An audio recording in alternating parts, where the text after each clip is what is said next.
Yaffee program on WVNN.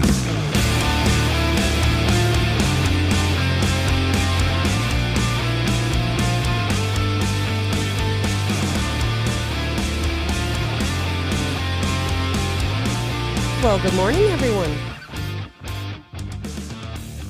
April Marie here, filling in for Yaffee. I believe we have on the line Walker keeping me out of trouble. Is that right?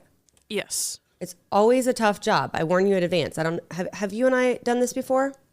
Once, I believe. Okay, keep your hand near the dump button. Okay. If I go on a tangent, usually about men pretending to be women, I might go on a tangent about the insanity that is, put in air quotes, Elliot Page. But usually when I go on those rants, they can get a little dicey. So you have been forewarned, as has the listeners. All right, I'll keep that in mind. April Marie here. You can find me on X at APRYLMARIE. I don't have the text line open, but you guys can still text in and they'll shoot me a message about it or let me know how that's going over there. There's a lot going on for what's usually a quiet time. Seems to be a lot going on in the world around us. I'm still celebrating 250 and all that came with Independence Day celebrations. Particularly the leftist meltdown I feel like we need to address. Because here's the thing. I love Independence Day. I absolutely love our nation. I think that we really need to do a better job of teaching kids American exceptionalism and what is so great about our country. And now, not only do we have textbooks to do so, some of them very poorly written, but we have textbooks, we have, our own personal stories, we have all sorts of things. And now we have the adventures of everybody who came over for the World Cup. And if you didn't believe our country was great, go look at people just being amazed by everything from, the simplest of restaurants to the kindness of strangers to, the infrastructure and the fact we have air conditioning everywhere. I mean, literally, it's a good wake-up call.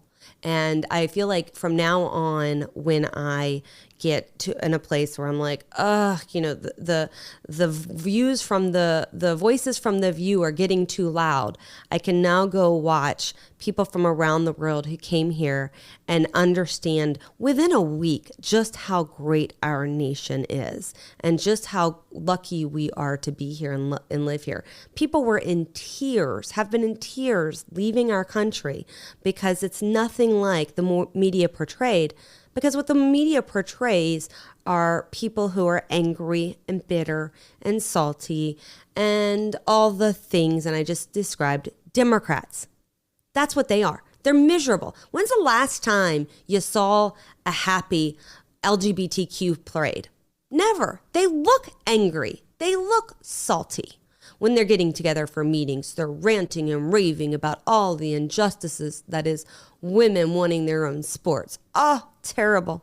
That are women wanting their own spaces. That us not accepting men in dresses is a real thing besides mental illness. No, I'm loving coming on the heels of Independence Day and our 250th anniversary of our great nation. I'm loving all of the people who are taking the time to celebrate it. I'm enjoying the conversations about the American flag and want to encourage everyone. If you don't have an American flag outside your house, go get one. Get an American-made American flag. And when you drive up every day, look at that flag and smile. Think of all of that it means, all that have fought and served for us to have this flag and to enjoy the rights of this nation. I was so disappointed in 250 to hear there was a poll about Americans putting out their flag twice a year. Walker, have you ever heard this? That there are people who take their flag and put it away like it's Christmas decorations or holiday decorations. They put it out for 4th of July and then put it back in a garage. I mean, I haven't exactly heard of that, but I imagined that it was a thing. I had no idea this is a thing, people. No, buy yourself a good American-made American flag and then put it out all year round. And when it gets tattered, when it gets, or when the weather is severe, or when the colors start to fade, you retire it respectfully and you get another one. It's odd. I live in a neighborhood where we all kind of know each other. We had to go through a very public zoning fight together. By the way, we won. So as neighbors got to know one another, have each other's phone numbers, all the things. And one day on my neighbor's house, and I don't know if I had just never noticed that there was a flag there, but the flag on one of the houses in my neighborhood had just gotten dull and beat up and kind of in tatters towards at the end of it. And I was like, hey, I'm going to replace your flag. Like this means so much to me. And I think it's great. I think it's incredible that we have patriotism and that we show it. And it just makes my blood boil to hear people say, oh, I get scared when I'm in a neighborhood with American flags. That's the legitimate opposite of what you should be doing. If you walk into a neighborhood or ride your bike into a neighborhood, drive through a neighborhood with American flags, probably one of the safest places you're going to be. Especially, I'll put all sorts of exclamation points on this, if you live in the South. Because if they got an American flag flying outside, you can bet they're really big fans of their constitutional rights, really big fans of their God-given rights. And if push comes to shove, they're probably going to be around to defend you if you need it. Probably exercising some Second Amendment rights. Throwing that out there. All right, so there is a lot in the news today. If you head over to 1819 News, if you haven't checked it out this morning. First off, I'm going to make a plug because, shameless, that's what I'm going to do here. But I write for 1819 News. I am their education reporter. You'll occasionally find me covering other things. Usually it's education, both K through 12 and higher ed. And then also I cover Second Amendment because I'm a huge advocate for the Second Amendment. And then occasionally some other things in between. I do care about what's happening in our libraries. I am a Moms for Liberty member. And so I get into some of those issues sometimes, protecting our library, paying attention to what our school board's doing, all of those things. But I've got a story up there today. After the first break, we'll talk about the headline there is, America doesn't deserve to be celebrated. This is an ex-University of Alabama and Auburn instructor who there was reports within the last day, yesterday, reports by AL.com and Reflector that said that the university had they fired her, she sued them, and she was going to get a bunch of money. Well, it turns out she did not take the settlement, that there was one that was on the table, but she fired her attorney and refused to take the settlement. We're going to get into the details of why. I have a big something is much bigger than her lawsuit at play here. Something is much bigger than her comments about Charlie Kirk. This woman never should have been in a classroom. Literally, if you go back and read what she's written, and she still has a blog, a website where she posts things. This is a woman who is racist. She believes white people are bad. She believes our nation is awful. This is who these two premier universities have in their classrooms. It makes my blood boil is what it does. All right, we're going to take a quick break. When we come back, we're going to get into that. I want to get into a little bit of what we've seen on the Charlie Kirk trial. I don't want to go too deep in the weeds on that. Talk a little bit about elections. I wrote a piece yesterday about, as I mentioned, not always in my beat. I saw a story about Doug Jones and Philip Insler blaming Trump and Tuberville for some jobs going away. We're going to get into that. And I will, like I said, you can take your calls, you can text in, and the girls will pass it through to me. I'm going to be back in just a minute. The Yaffee program.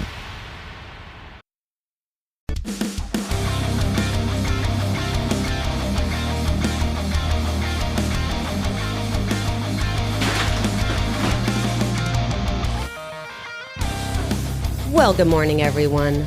Apryl Marie here, filling in for Yaffee. As we were wrapping up that last break, I heard some rattling behind me. It seems as if one of my children is breaking and entering into the studio. Not doing so very covertly, by the way. Covertly. We do not have a super spy on our hands. He's making quite a ruckus. He still hasn't made his way over to me, by the way. But if you hear banging, that's what's going on behind me. I mentioned getting into this story about this former UA and Auburn instructor. By the way, I can tell there's like a very specific kind of brain rot, and I'm not even exaggerating, that it's this whiny, I'm smarter than you, and you can almost hear the tone in the voice, that I tend to find when I'm researching instructors on campus or looking at a class's syllabus or the reading materials.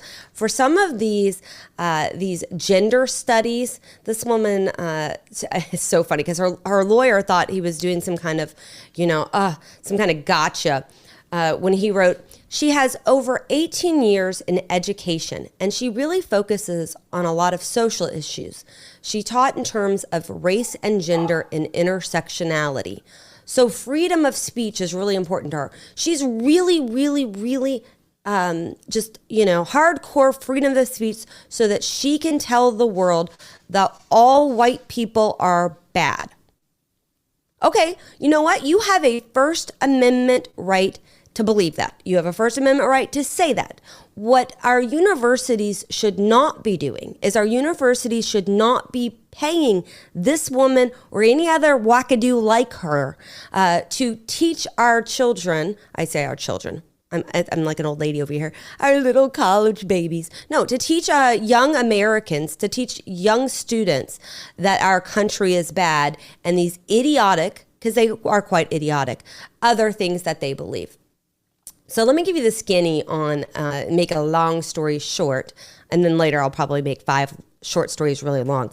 But let me give you the long story short on this and what you can and should do. Because if you are an alumni of the University of Alabama, you need to make sure the college realizes that you're not only against, this woman ever coming back to campus, because what in the world would they be thinking if they did that? But also, people like her, they need to go through and weed them out. You want to talk about the people who are driving through neighborhoods and are scared of flags, or see flags and get triggered because they hate our country because we're on stolen land and we're all awful. And if you see a white face, clearly it's a descendant of slaves and clearly they owe you reparations. You could go on and on. It's insanity. The universities should not be employing people to brainwash children into this thinking. But so the short version of what happened, she puts up this just disgusting post on about Charlie Kirk. Here's what she wrote. She wrote, I do not mourn oppressors. I do not show them empathy. I don't give a damn about evil racists, fascist, misogynist, homophobic, transphobic, xenophobic, mediocre white men who claim to be Christian individuals and then do everything Christ would not do on earth. I will not mourn the wicked. Okay, thank you for the movie quote. We are getting closer and closer to the real assignment. And then she hashtags Free Palestine, Free Congo, Free Sudan, no rest for the wicked, Kirk is in the dirt, and hate is evil. Okay, this is the message that put her on school administration's radar. But then once she was on there, if you go and you look her up, students who have had her classes, and I know this because I did in fact go look her up. Students who have had her classes say she has, are you ready for it? It's going to be shocking.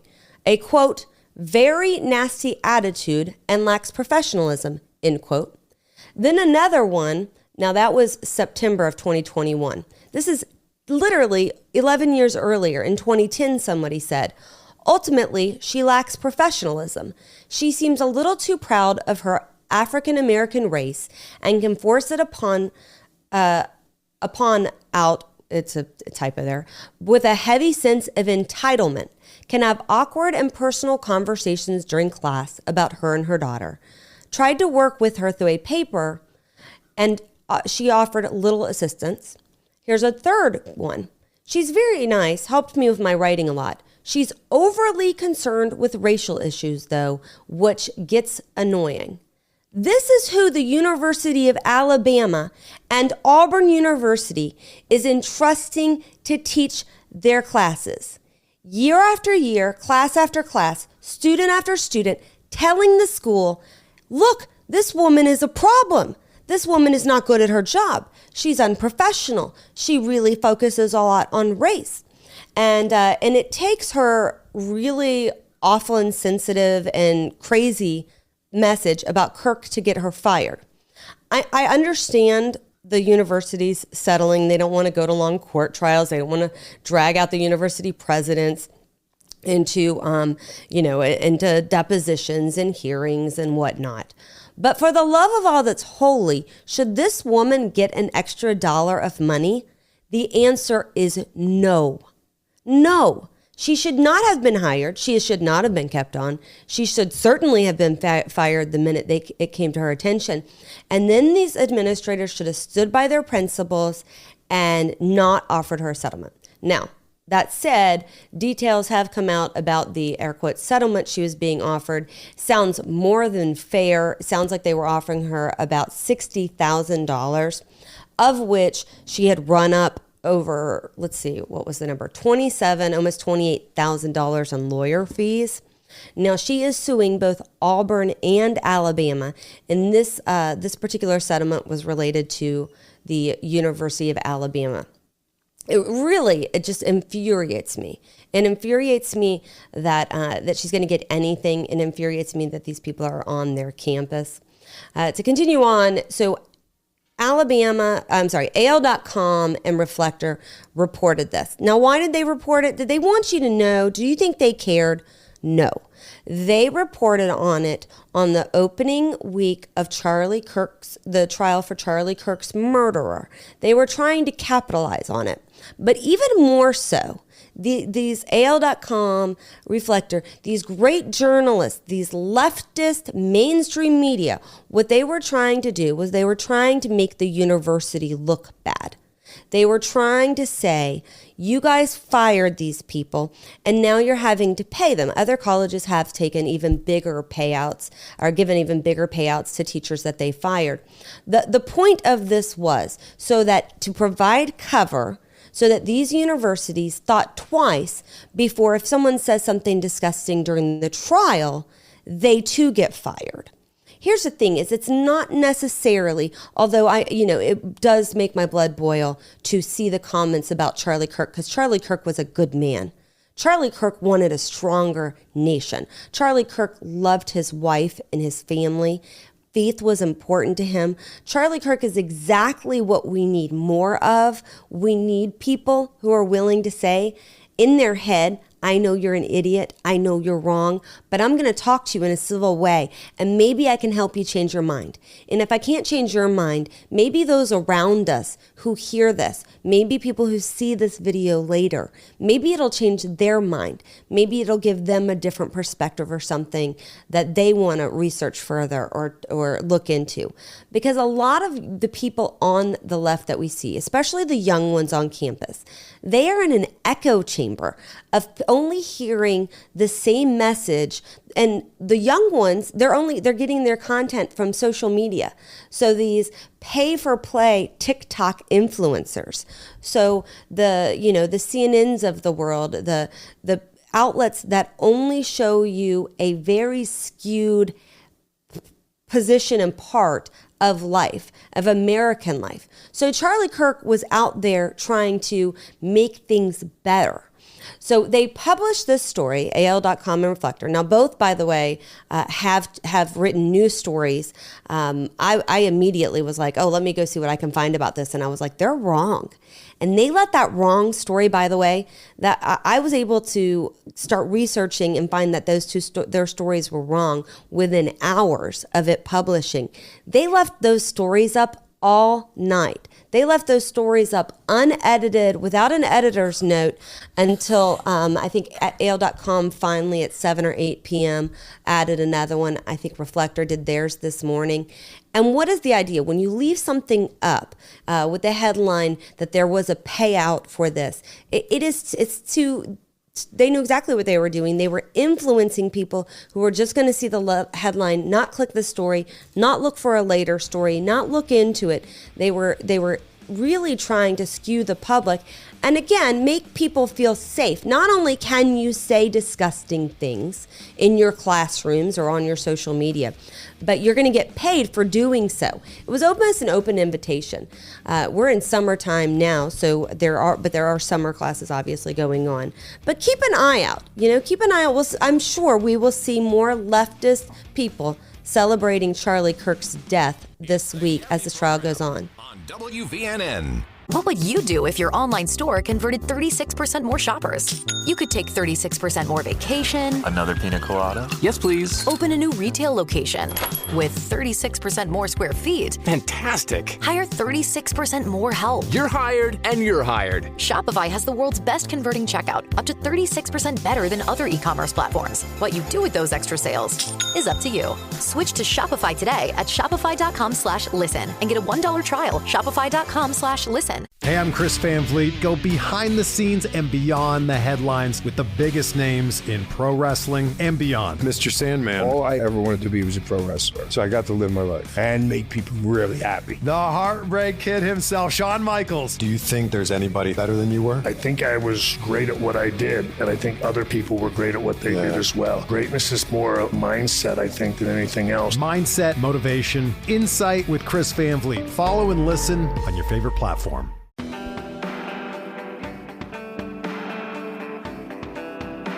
Well, good morning, everyone. April Marie here, filling in for Yaffee on this Wednesday morning. You can find me on X at APRYLMARIE, and of course I write for 1819 News, so you can find my stories there. I'm really focused on education. I want to put a kind of reminder / caveat here. If you didn't realize this about 1819 News, but any story you read at the bottom of it will have the email of the journalist who wrote it. So I am always soliciting tips and information. If you've got something crazy happening in your school, a big old LGBTQ flag right there at your front door, or a teacher teaching crazy things or whatever, K-12 and college, please send me those tips. I will chase them down. I will try my hardest to root that out.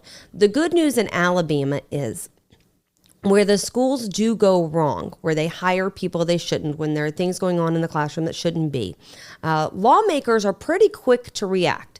You'll hear it a lot here, even on this station.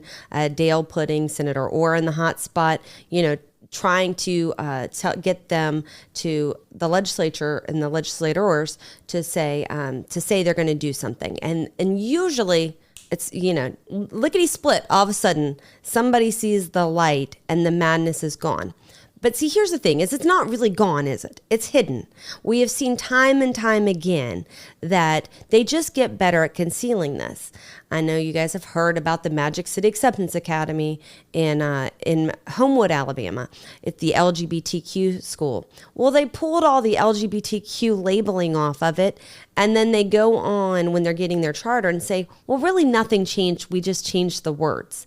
And they are still operating, doing the same thing, which is just counterintuitive to anything and everything that should be happening in terms of protecting young kids.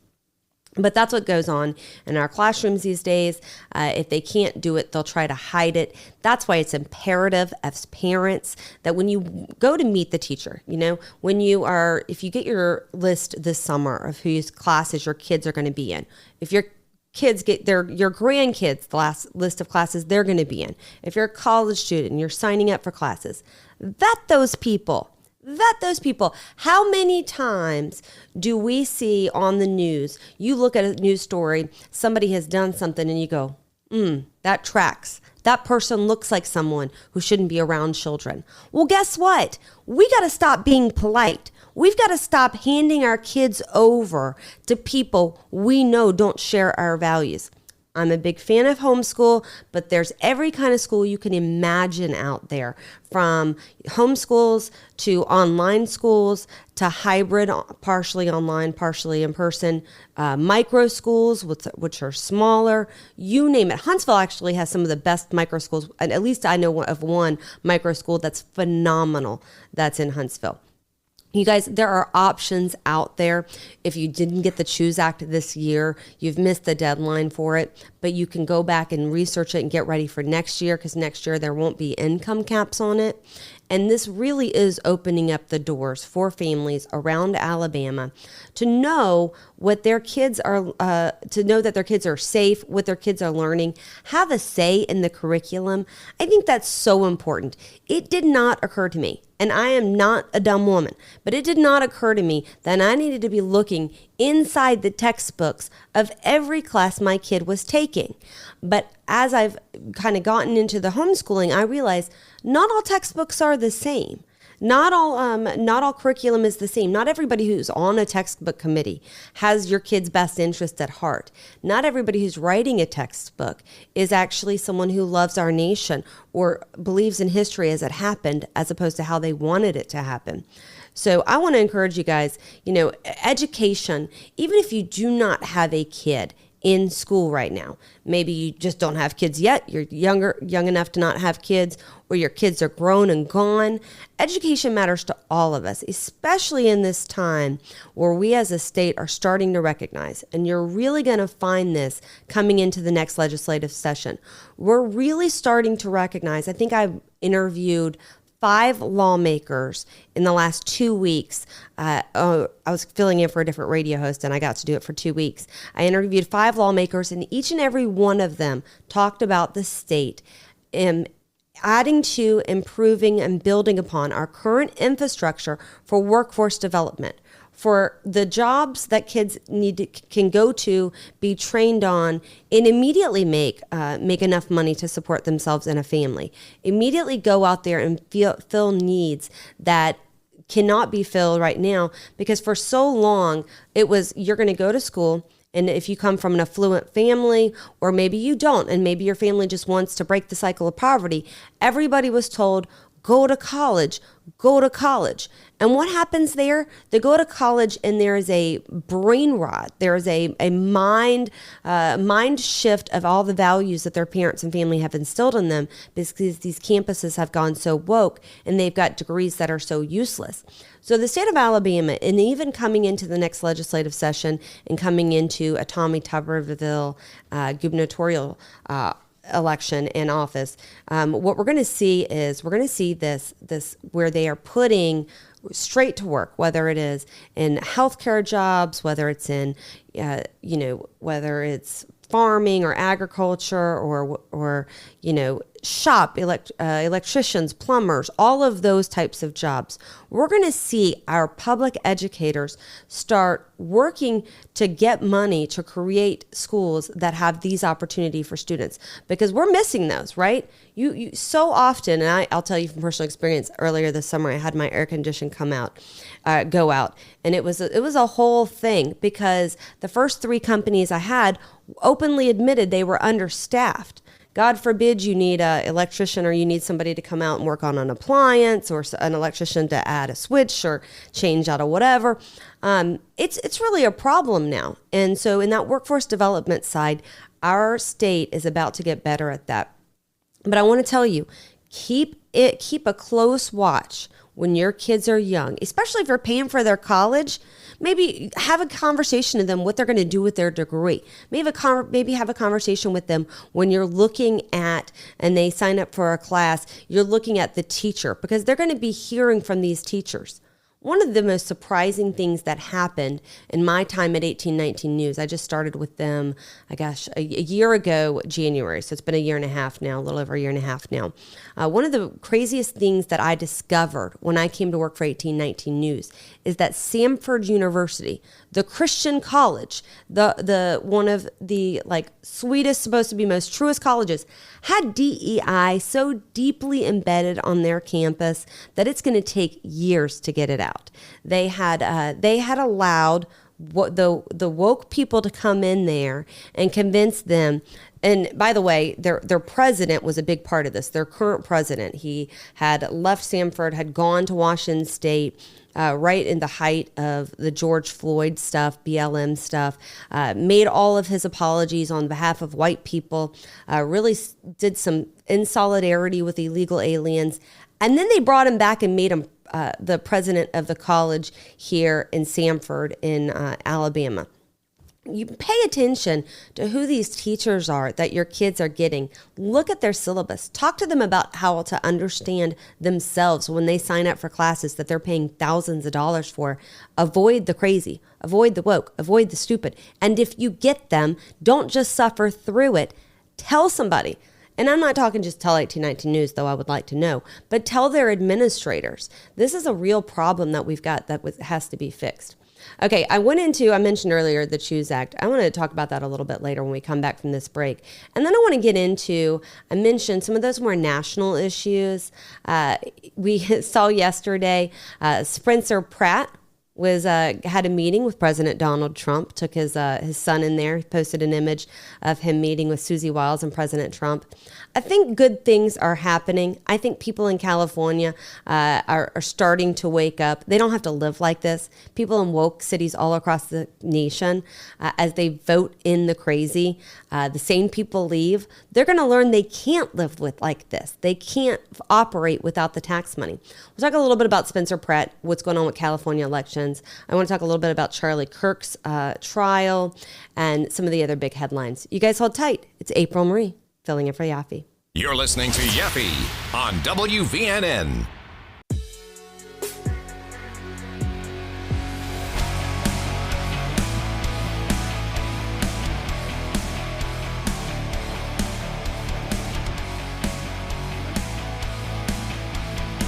Well, good afternoon, or good morning, everyone. Apryl Marie here, filling in for Yaffee. All right, some crazy things going on the national news front. I feel like there always is, right? It's these days, and usually it's the leftist being crazy. No different in here. Image, or I guess video, coming out of Elliot Page. It's really sad to watch someone implode their lives in like real time.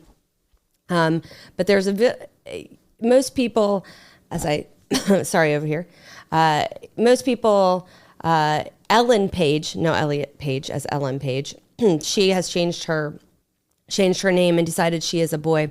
There's a video going viral of her, she is a her, cutting her hair and putting on a very poorly fitting suit, doing really unnecessary surgeries, and poisoning herself doesn't make her any less of a her. But there is video of her coming out of an event, shaking hands, that I have seen all over my social media. And I just want to say, of all of the people who are trying to, become their true selves and fit their true selves, and why are they always so miserable? Seriously, she looks miserable, and she still, while she has had all the money in the world and all of the support in the world of every LGBTQ organization out there, she looks miserable, and she looks like a chick because, there's the fact that she is a chick. We have all of these media outlets, all of these, coming off of the U.S. Supreme Court decisions, all these people going, trans rights and trans lives and whatever. No, these are mentally ill, usually miserable people. We need to admit that. I say we need to. I feel like if you're listening to Yaffee, you probably know this. We need to help society admit that. And I think we're getting there. I think the more that we see people like her come out and how miserable she is, and who rushes to defend her, and they try to normalize, okay, we're going to give girls, they cut their hair short, we're going to give them boy roles, and then give men women's roles. The more that they do this stuff, the more they try to normalize it, the more we realize how not normal it is. If you haven't seen the picture, you can find it pretty much anywhere. She's in this brown suit, and she really does, for all the money that she's made, for all the name that she's made for herself, she really does look like you would think. They tell you, oh, if we just affirm them, if we just let them hurt their healthy bodies, if we just let them poison themselves with cross hormones, if we let them have surgical intervention, they're going to be really happy. There is no poster child for the misery that comes with a young woman trying to turn herself into a man than Ellen freaking Page. This is, this should be the poster child. I want them to just every week or two, show a snippet of this poor, miserable girl, who she is now, what she used to look like. And this is the case we should have around the world. We have heard from detransitioners. Detransitioners come forward and they show they're trying to undo what medical havoc has been done to their bodies. This is one of those. She will eventually go back. She will eventually realize that whatever is going on with her mentally, whatever happened to her in Hollywood when she was a young actress, whatever has happened to her personally, that the cure for that has never been what the LGBTQ community is selling. And as I'm looking at this, I also wanted to say, what a somewhat, and I know it's a little different in Huntsville, but somewhat refreshing, air quotes, Pride Month this year, in that we hardly heard from companies, or at least I hardly heard from companies, trying to push an agenda down our throat. I feel like they're getting hip to it. They're starting to realize that they were fooled into believing that this is the direction our nation was going as a nation. That as a nation, we wanted to see in Target, the first thing we walked in, an LGBTQ promotion trying to go after our kids. Nope. This year, we saw a lot of American patriot stuff at the front side. Companies, I do it an annual, and I encourage you guys to do this. If you haven't done it before, if you got an email account, go into your email account and then just put in Pride Month in quotes, search for it, and then unsubscribe from every company who sent you a Pride Month thing. I have done this year after year.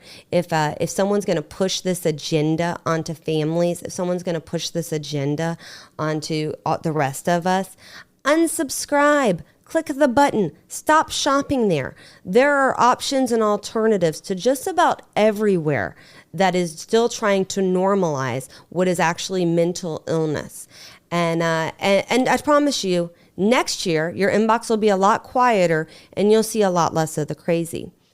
Conservatives are taking back the month of June. And how insane is it that you have to say, here's what we're going to do. We're not going to celebrate that. We're not going to celebrate degenerates walking down the street exposing themselves to children.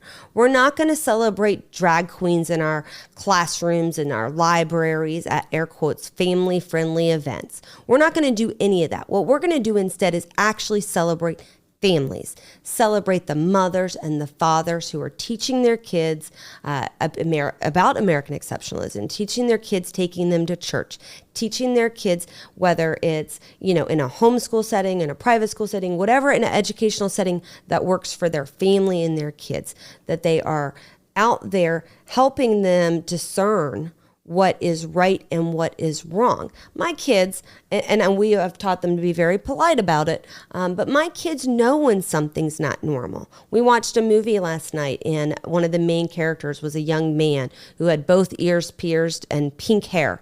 He first walks on the scene, onto the, into the movie on the scene, and they're like, that's not right?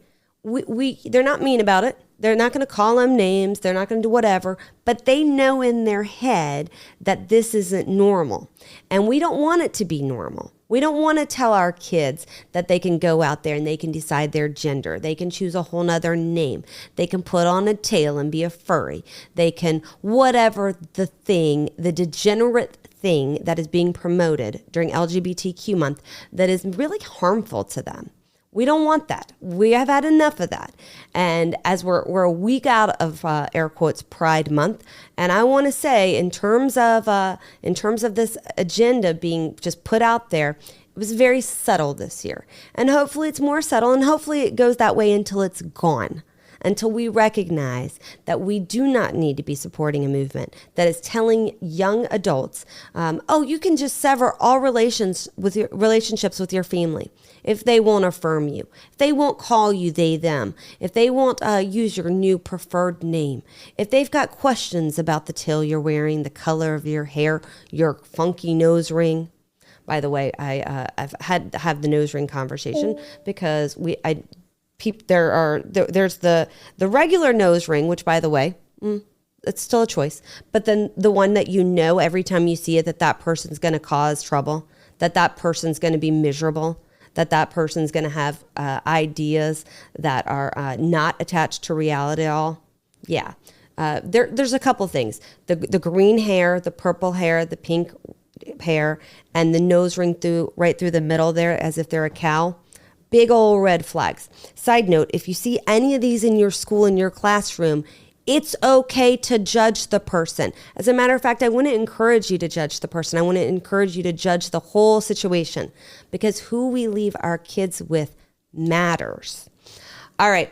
In the next hour, I want to talk about some of what's come out during Charlie Kirk's trial. His news stories and headlines yesterday about Erica Kirk consoling people that had just come, that were just there, who didn't know Charlie, who just were there in support of the family. Want to talk to you a little bit about some of the evidence. If you have been watching and listening to the conspiracy theories, day by day, those are getting undermined. The truth is coming out, as we knew it would. We're going to take a quick break here. You guys hold tight. Apryl Marie filling in for Yaffee.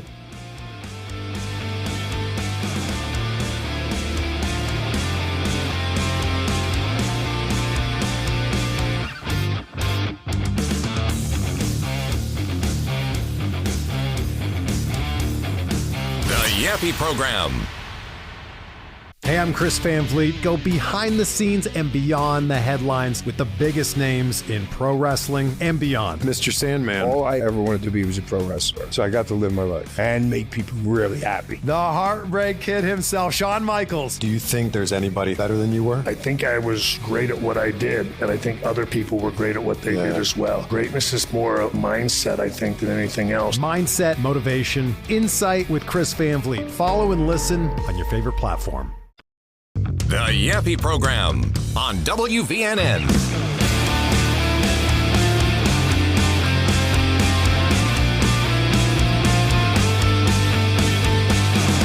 Well, good morning, everyone. I didn't mute my mic there, so I'd just like to say you're welcome to anyone in the studio who has had the ability to listen to me during that commercial break. I have, for those who haven't heard me before, I have 3 children at home, and it's basically a zoo around here, if not halfway to the petting zoo at this point. But during that commercial break, right before we went to commercial, the puppy, we have a new corgi puppy. I say new, she's new to us. We only got her a couple months ago. But somehow she is frightened of brooms. And so as I'm talking to you guys, as I'm trying to complete my thought in that last segment, from the kind of behind me, I could hear my dog growling. She doesn't growl. It's not something she does. And so I'm kind of wrapping up the segment, trying to get over there. She is barking and growling at the broom. She is deathly afraid of brooms. I don't know how my children have managed this. They think it's hysterical. It's not like anybody has ever hit her with a broom, by the way. Dog is perfectly safe, never been attacked by a broom. But she really doesn't like them. And somebody had stuck a broom, and by somebody, I mean, I think I did it last night. I just don't recall. Stuck a broom next to the door of where the studio is. And sure enough, she was standing outside the studio door growling at the broom. So crisis has been averted. If you heard the dog in that last segment, hopefully she will be quieter this one. All right. I mentioned some of the national headlines The biggest thing going on these days really does seem to be that the Democrats are terrible at picking their own candidates. Now, I would say this is good for us because you end up with people who you're like, this is laughable. This is not really a race, right? People who, in a state like Alabama, you don't really have to worry about how crazy the candidate they are picking is because the numbers just aren't in their favor. Doug Jones is a great example of when he first ran for U.S. Senate. He kind of ran as if he was going to be a moderate. He kind of ran as if he was going to be a blue dog Democrat, the old school Kay Ivey-ish style Democrat. But he gets there, he votes like a Democrat, and now afterwards, every conversation, every liberal issue he has weighed in on. I was watching a podcast once where he was talking about one of his highest priorities is undoing the fixes of the Alabama Library Board. Can you imagine, literally, if in the state of Alabama, you could go back in time and tell Democrats that one day their nominee for governor would be running on, I'm going to put that pornographic material back in the children's section. I shake my fist. I insist those kids need to see all sorts of sexually explicit things. That's what I'm going to do. Seriously, Doug Jones has said one of his priorities is going to be undoing the damage done. What is the damage done by the library board? What have they done with John Wall as the leader? They have said no pornographic materials. No, and pretty recently they said no, you're not going to give, toddlers and kids and teens books that tell them that maybe they're in the wrong body. God put them in the wrong body. And the solution for this is a lifetime of medication, misery, pills, and surgeries. We're not going to tell them that at a young age. That's what the Alabama Library Board has said. The Alabama Library Board has said, we're not going to have books in the library that normalizes things that are not normal. None of this gender nonsense. None of this they, them nonsense. None of this, it's normal for a man to dress like a woman. All of the things. No, we're going to portray families as they are, as they should be, as God intended them to be. People get so mad when I say that, by the way. And I'm like, I get to say it. I'm a single mother. So I can tell you that the very best thing a child can have in their life is an intact family with a mother and a father raising them together. Yep. There are so many things that are different than that. There are, and it's not good. It's not good for our nation. Look at what's happening around our nation where communities don't have fathers. The damage is very real. The damage is they can study it. They have studied it ad nauseum, by the way, and they can tell you what happens when there is not a father present in the household. It wasn't until recently. It wasn't a new thing that we had gay couples using surrogates to adopt children, and now we're having to. They're going to have to study and study more what happens when children don't have mothers. There is an inherent. And it is literally built into the cookie, baby, roles for mothers and fathers. And so Doug Jones, he's running as if, okay, he's going to be a more less extreme alternative to Tommy Tuberville. No, he's not. No, he's not. Have you seen Doug Jones out here criticizing the Democrat socialists that keep getting elected? Have you seen him weigh in on Planter in his nomination on the sexual assault allegations against him? Nope. I haven't. Maybe let me know if you have.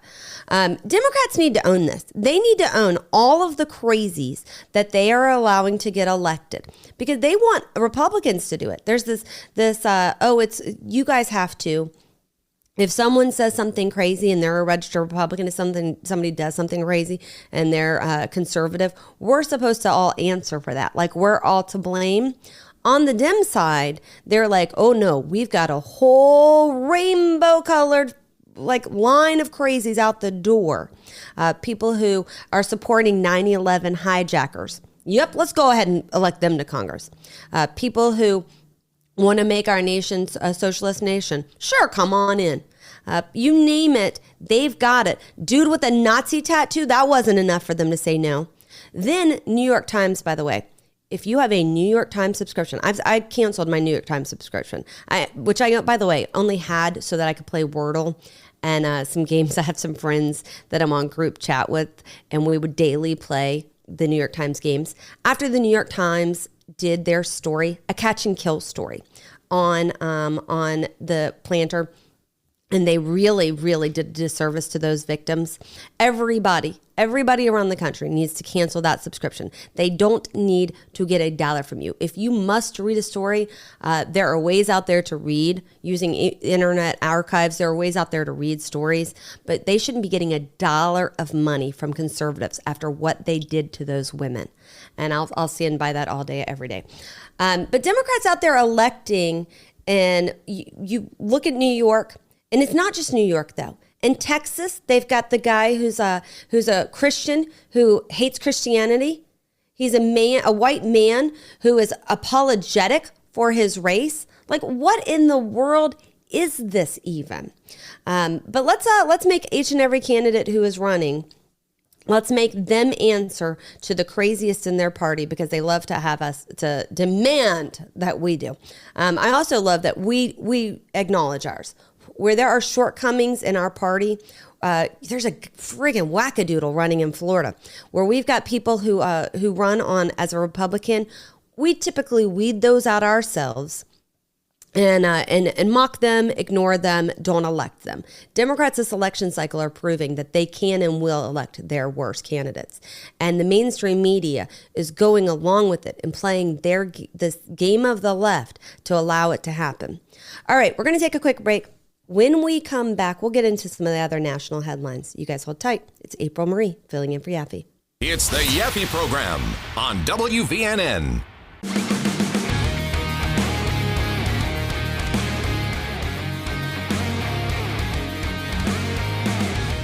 Well, good morning, everyone. Apryl Marie here, filling in for Yaffee. If you haven't heard me before, Dale, and he takes a lot of credit for this, but Dale was the first one to let me guest host. And that was, that was a while ago, 5-ish years ago.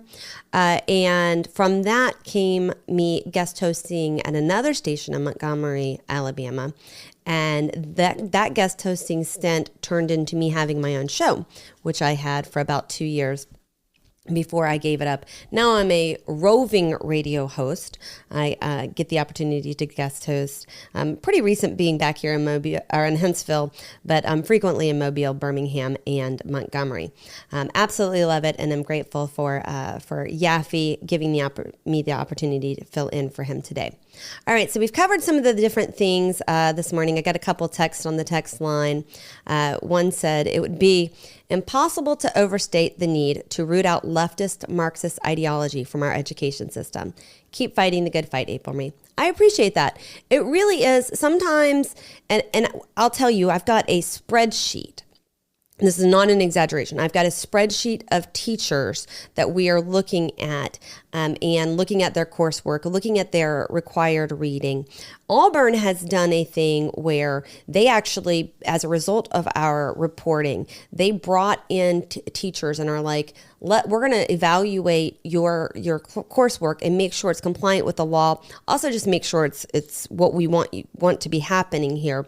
They then made the deans say that they had looked into all of their programs, so that if leadership is covering for it, because we have whole programs, programs in their entirety that are leftist crazy. Susan DuBose, State Representative Susan DuBose, said at one point, we need to root out the degrees that are not going to help kids, young students in the job market, right? So what are you going to do with a gender studies degree focusing on, and then name whatever radical crazy thing you want, intersectionality and CRT? Like, how does that help you in the real world? As a matter of fact, the girl I started the show talking about, the UA, who is an instructor at the University of Alabama and at Auburn, who wrote a Vile Charlie Kirk post that ended up putting her on the administration's radar, and they fired her. You can go back and look at her like all the way back from when she was a student, and she was being taught this, the CRT, intersectionality, gender studies stuff. And now she's like, oh no, I'm not going to be able to get a job. Well, you're not going to be able to get a job because you're racist. So there's that. If you'd stop maybe commenting about how all whites are bad and white men make you uncomfortable and this, that, and the other, and how you hate our nation, that would probably make you a little bit more employable. But two, maybe don't study and teach something that's ridiculous and has no real world application. I was doing a class, I'll tell you, one of the crazier ones I looked at was on the politics of black hair.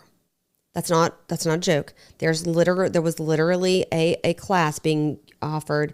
It was like an honors program, capstone thing at the University of Alabama, and you could look at the syllabus, and on the syllabus is all of these. There was videos, there was readings, there was all of this. But if someone can explain to me how a real job that's going to pay you a salary that you can support yourself and your family on, what real job out there do you need to know the politics of black hair, where laws have been, and we had one right here in Alabama, but where laws have been specifically made to protect black people's hair in the workplace, or where people have been judged by black hair, this, that, or the other. If you want to incorporate that into a hobby and reading for pleasure, go for it. But should you be able to get a student loan for whatever a class costs these days at a big university, and they do have it at university. I did an entire story on all of the gender studies and racial studies degrees. Should you be able to put yourself in debt, in $30,000 worth of debt that you've taken out through the Federal Department of Education that you're going to later default on? No, it's ridiculous. You're going to see lawmakers in Alabama, they're following a national trend where they're going to tell these students, look, tell the schools that the degree that someone gets they have to come out of the school with a salary, with a job that would make more than they would if they didn't have that degree. So if you go spend 4 years getting a gender studies degree, with a minor in some kind of random art or music or history, whatever. If you go and get that degree, what job do you get after you finish college? And does that pay more than someone who just went to high school, didn't go to college, or went to 2-year college and then went and got that same job? And if not, we're going to start closing down the programs, which I think is genius. There is a time and place. Actually, Elon Musk's mom was asked about college degrees. And there is a time and place in which I think college makes sense. I'm glad I went to college. I also got a useless degree. My degree did open the door for me in politics when I went to work on the Hill. But really, I wouldn't have been able to get a job without the degree, but it wasn't what I learned with the degree that helped me. I took political science classes, and you don't need a degree in political science to go into politics. That's just silly times. But really, the classes that helped me the most were, I thought I was going to go be, and this is I told you later, I was going to take short stories and make them long. I thought I was going to go into urban and regional planning. I wanted to be an AICP, a transportation planner. I worked at the Department of Transportation. Those classes taught me something. Had I followed that into a career field, that would have made sense. Then you get a degree, you go into a field that you can't do without the degree. That makes sense. All these other liberal arts degrees, we are doing people a great disservice if they don't have a plan to use that. And I'm glad that lawmakers are coming around to that. I'm glad that in Washington, D.C., the Department of Education is coming around to that as well. Because remember all of the under Biden, excuse all my student loan. Well, what did you study? What did you study that you had spent 4 years, 6 years, some people getting a doctorate in random stuff and can't get the most basic entry-level job? Yes, that was stupid of you, but also the university itself is complacent for taking your money and having these classes. All right. Second comment was about the flag. I mentioned this. One of the things that has really happened after as we led up to Independence Day was a renewed conversation from the left about how uncomfortable the U.S. flag makes them feel. On the text line, we had Casey Newmarket, 100% wouldn't want to live anywhere else as an Afghan vet myself. Seeing the depravity of that country, I'm beyond blessed to be under Old Glory. We must also remember as Christians, like any other flag, ours is merely decorative woven cloth and should never be put above the Creator. Such a great point. Absolutely don't put a flag, don't put any politician, don't put any political party, don't put anything for that matter above our Creator. I really love to see the American flag. I cannot stress that enough. I can't encourage you enough to get it. As a matter of fact, Turning Point USA was doing something where they were providing flags for people if you needed one. I don't remember what the exact was. I think they were down in Mobile. I'll have to find out if they're up in Huntsville. But I think it is something in terms of patriotism. I don't know that we can talk enough about what we should be doing as a country to help fight the liberal left who want to come in and destroy everything that has been built before them. Because that's the thing, right? I'm watching, and I'm mocking the heck out of what the Democrats are electing. 28. The latest count I saw is that 28 radical leftists, a lot of them not from our own country, are going to be serving in U.S. Congress or are running or got through the Democrat primary. I guess I should look at how many of those. I think they said 14 or 15 could actually make it through. These are people who hate our nation. They do not only do they not understand our freedoms, they want to undermine our freedoms. They think that our freedom of religion is bad. They think that our ability to have free speech is bad. They want compelled speech. They want you to be required to call people by their pronouns. They want you to be required to lie to people, a man who puts on a dress and says he's a woman. They want you to be required to say really stupid and asinine things, okay? And we can see in other countries where it's I would say a slippery slope, but it's not so much. It's just a slope. You vote these people in, and their toxic empathy. Have you guys heard that phrase? I know you have. And their toxic empathy ends up just ruining everything that is great about a nation. A caller suggested to me last week that when these individuals come into office, if you can't put your hand on a Bible, if you can't swear to uphold the Constitution and mean it, if you can't do these very basic things, that you shouldn't be sworn in. Now, some people are going to come at me for the Bible, but if you are in our country, and by the way, go ahead. If you are in our country, you must uphold our Constitution. That's a simple one. All right, going to take a quick break here. Apryl Marie on X, APRYLMARIE, if you want to find me there. Back in just a minute.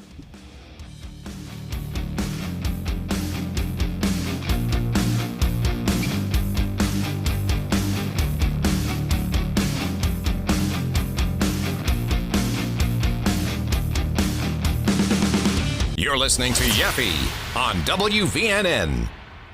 Hey, I'm Chris Van Vliet. Go behind the scenes and beyond the headlines with the biggest names in pro wrestling and beyond. Jeff Jarrett, great to see you. In this business, the story behind the scenes, so much more entertaining than what you see on camera. Ladies and gentlemen, my name is Paul Heyman. Mr. Heyman, you are a master at the little things. That's how you turn good into great. What does it take to achieve greatness? Whatever it takes, I'm willing to do. That's an Emmy-winning performance. How about it? Insight with Chris Van Vliet. Follow and listen on your favorite platform.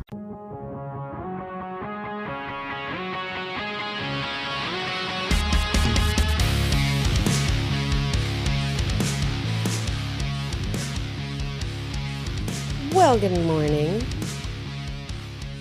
Apryl Marie here, filling in for Yaffee. Sorry, that took me a second. I was making sure I had I muted my mic here. it is, let's see, it is 10:30, the official time, 10:37.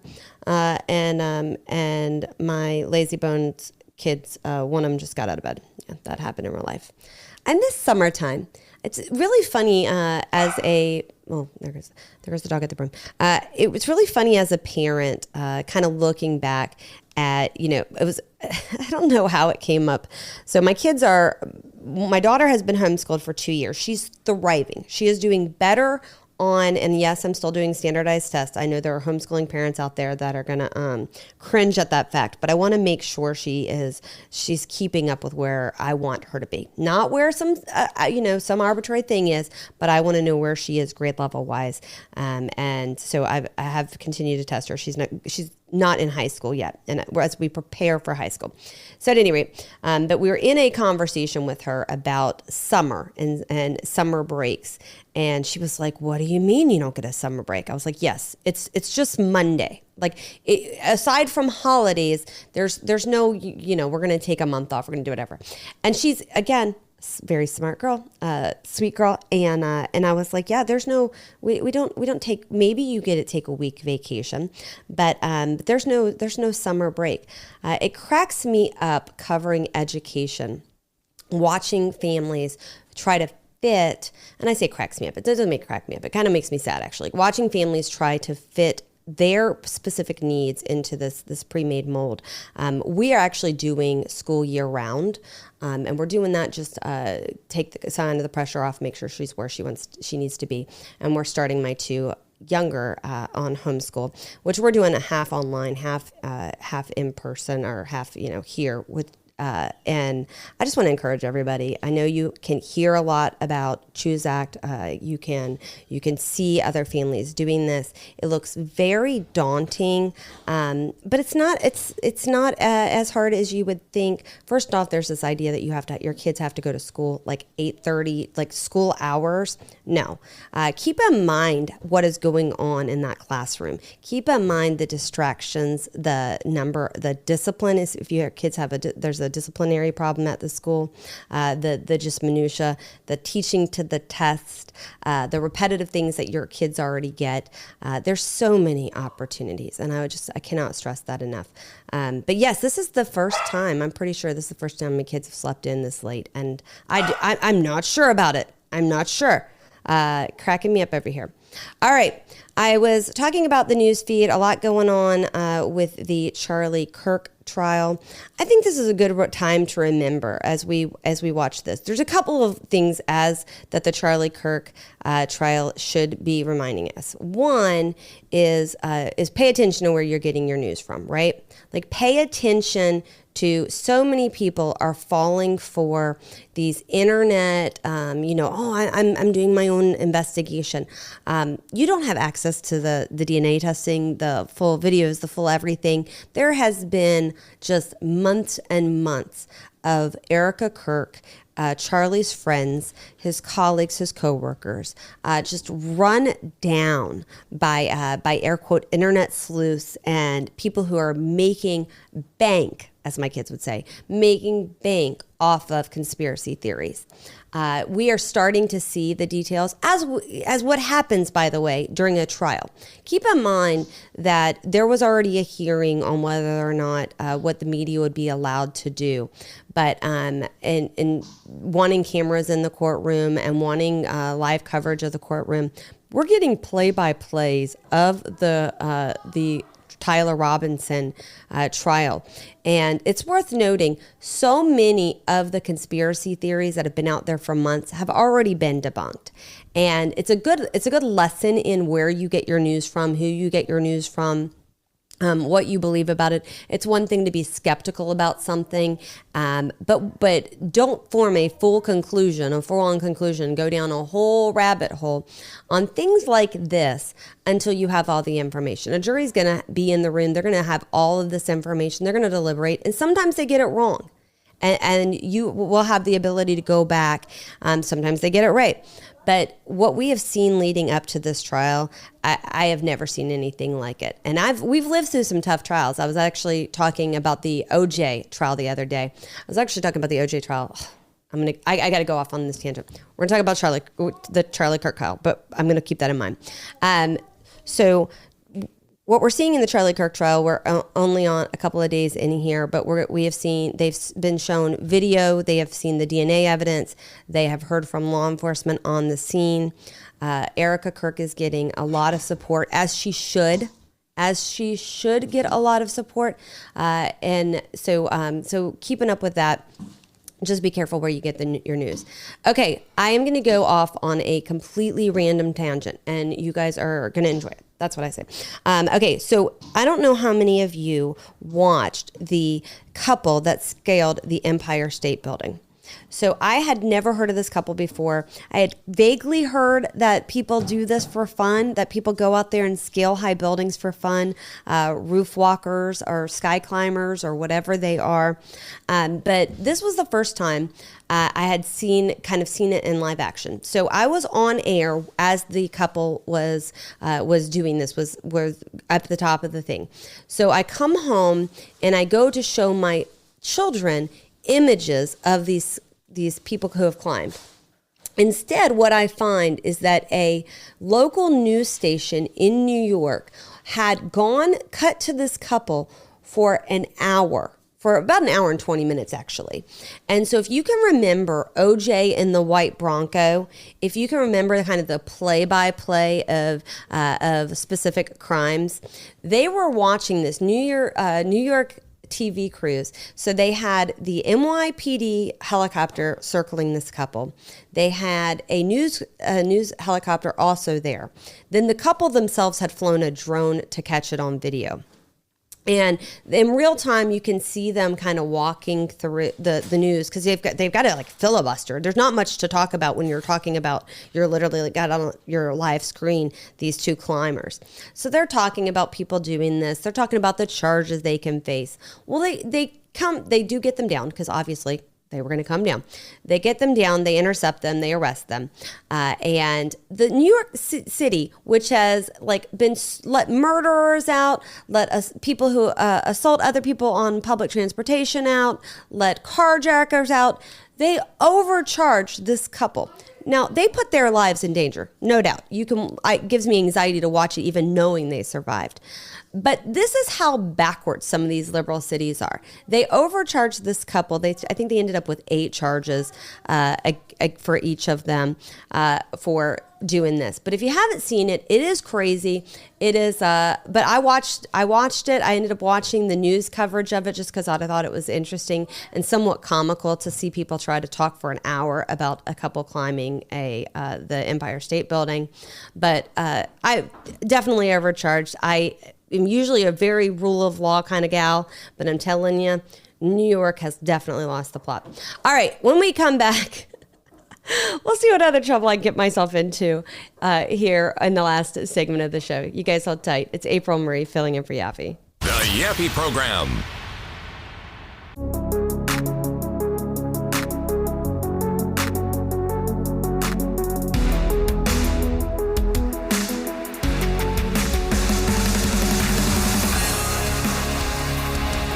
Well, good morning, everyone. Apryl Marie here, filling in for Yaffee. Last segment, a lot of fun. My children decided to crash the studio, and so we had that. Today we have been talking about, show just flew by. For those who are just tuning in, I started the program talking about the over at 1819 News. You can find a story I wrote about the UA professor. She was a instructor. She actually worked at UA and Auburn, and she got fired for following a Charlie Kirk. I don't know that she got fired for it as much as following it, a Charlie Kirk post. Turns out she's a little special. She doesn't have a deep love for our country. As a matter of fact, she said, and I quote, "America doesn't deserve to be celebrated. America has yet to reckon with its dark past, including its ugly history of slavery, its reawakening of Jim Crow, and its bloody rebirth during the civil rights movement in the 1960s. It never stopped harming its brown and black citizens. It only created new iterations of the same systems, calling them something else. She goes on, blah, blah, blah, blah, blah. This woman was teaching college kids. And as a matter of fact, she's been teaching college kids, she claims, for 18 years. You can go in, and I did. So that's where the story comes from. You can go in and find her blogs and her social media. This is a woman who has no business being around students. No business in a position that requires or should have respect. No position, really, just frustrating to me that our colleges are hiring people. It's one thing to hire Democrats. I've got friends who are Democrats. I have friends that are liberal, who I absolutely love. Their politics may be different than mine. I've got a dear friend in academia who is a researcher and a teacher herself. We need every point of view and every perspective in teaching a topic, but what we need them to do is have the ability to check it at the door in terms of teaching the subject matter at hand. This teacher very clearly and obviously didn't do that, based on reviews from her students. And so crazy to me that it took so long. Yesterday, it was reported on AL.com and on Reflector, the Alabama Reflector, which is a media outlet started by a leftist reporter who left the Montgomery Advertiser. But it was reported that she had taken a settlement. And it looks like she's going to get a settlement, mind you. She looks like she messed this up for herself and messed it up so bad that her own attorney is now suing for lawyers' fees. Very clearly, the attorney thought she had a case here, a First Amendment case. My position is that there is a very big difference from exercising your First Amendment rights, which everybody has, and I love for you to exercise, and then exercising them in an inappropriate way, in an inappropriate time, or showing that you can't care for anybody. We have really, the Charlie Kirk assassination has shown us that there are people in academia, there are people in the medical profession, specifically those two, that should not be there, that do not have the ability to use reason. Most recently, there was a nurse fired for posting online that if she walks into a hospital room, and sees Fox News, then she's turning back around. So she's not going to treat patients who are conservatives or watching Fox News. Side note, I think we should all watch a little bit of all news so that you can understand what they're saying. So many people we encounter in life live their life in an echo chamber, and they only hear from the side that they agree with. They're conservatives, then they only listen to conservative talk radio, only read conservative news. I don't encourage that. You can't fully appreciate, and it's part of why you'll see in a lot of the stories I write, I will talk about what else has been covered and give you both sides, because you can't fully appreciate how crazy the left has become, how detached from reality, how much they hate America, how much some of them hate Americans, how much they despise freedoms that they get to then turn around. This woman hates our country. She's made it clear. America doesn't deserve to be celebrated. Those are her words. And yet those are her words as she turns around and sues the university for infringing, what she says is infringing on her First Amendment rights.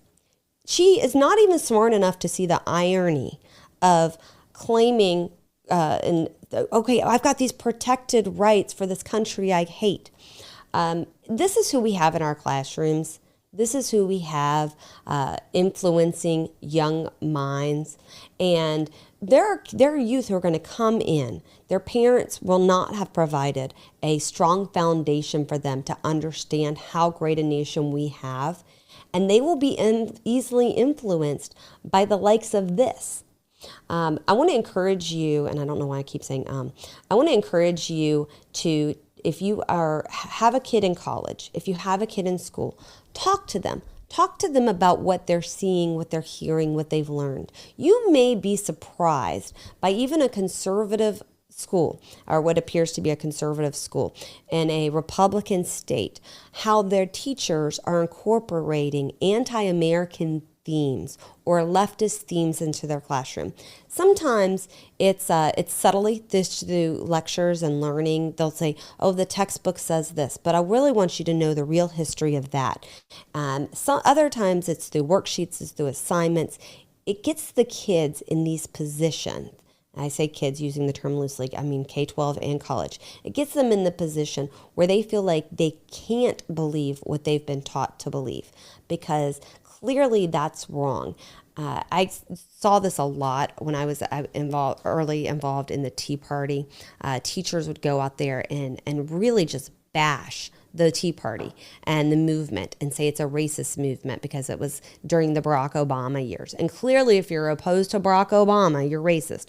Never mind that Joe Biden came later and we could all see how senile he was. Had nothing to do with Barack Obama's skin color. It had to do with his politics and policies. But that never let the truth get in the way of a good narrative the left wants to use.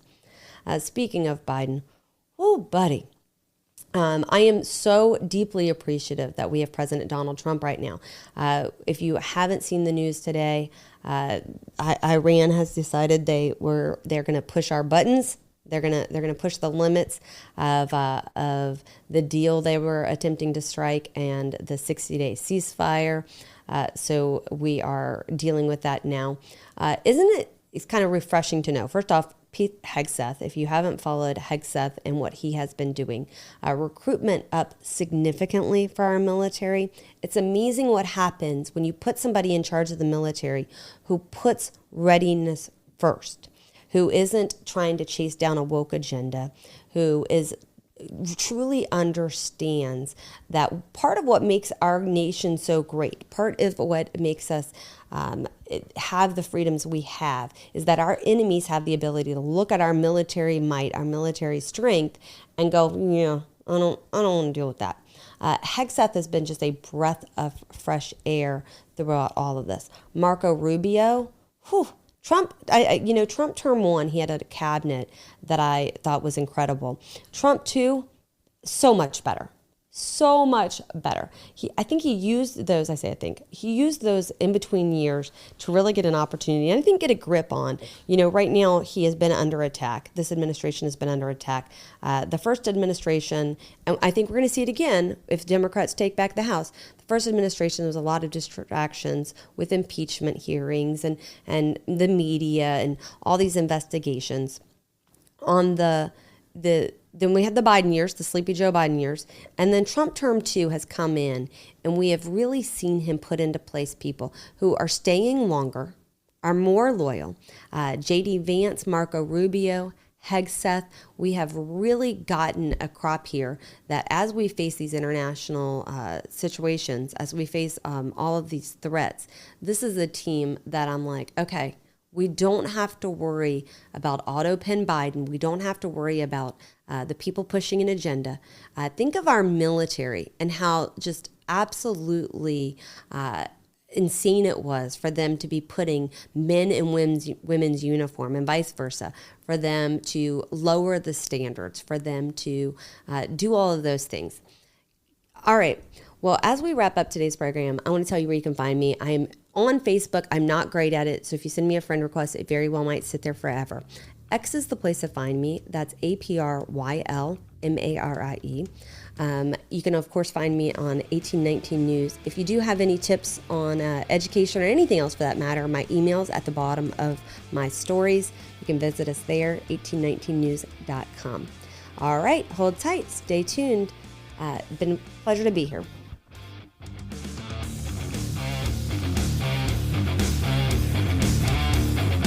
It's the Yaffee Program on WVNN. Scrolling with Haley. I am Haley Karania. I scroll with the homies here in the live chat because there's a lot to scroll through on X, on Instagram, on TikTok. Cutting through the clutter, one hot take at a time. Love seeing you all in the chat before the show. I tried to jump in just a few minutes before to say hello. I love the chat interaction. Thank you for helping. But I do it to get all of the videos and all of the content that you won't find anywhere else. Scrolling with Haley. Just search that up and I will be there. Follow and listen on your favorite platform.